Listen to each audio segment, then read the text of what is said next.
നമസ്കാരം. വാർത്താ ദിനം ആരംഭിക്കുകയാണ്. നോക്കാം ആദ്യം പ്രധാന വാർത്തകൾ.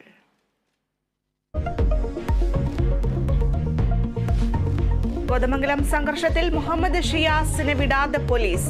ഡിവൈഎസ്പി ആക്രമിച്ചതിന് പുതിയ കേസ്. മജിസ്ട്രേറ്റ് കോടതിയിൽ നാടകീയ രംഗങ്ങൾ. അറസ്റ്റ് ഒഴിവാക്കാൻ കോടതിയിൽ നിന്ന് പുറത്തിറങ്ങാതെ ഷിയാസ്.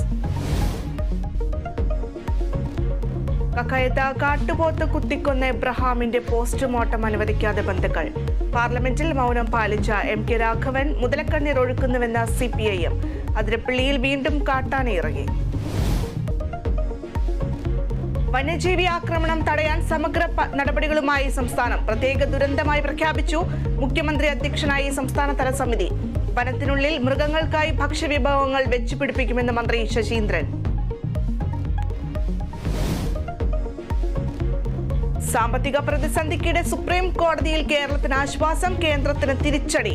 13,600 കോടി രൂപ കടമെടുക്കാൻ കേന്ദ്രത്തിന് അനുമതി നൽകേണ്ടി വന്നു. കേസ് പിൻവലിച്ചാൽ അനുമതി നൽകാമെന്ന കേന്ദ്ര നിലപാടിന് കോടതിയുടെ വിമർശനം.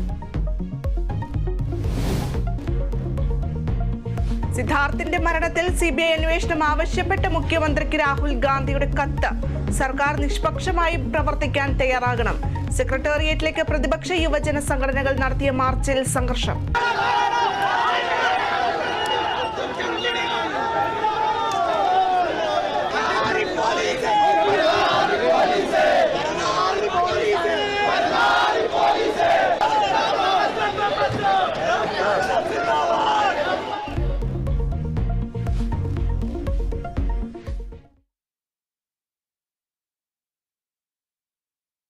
വിശദമായ വാർത്തകളിലേക്ക്.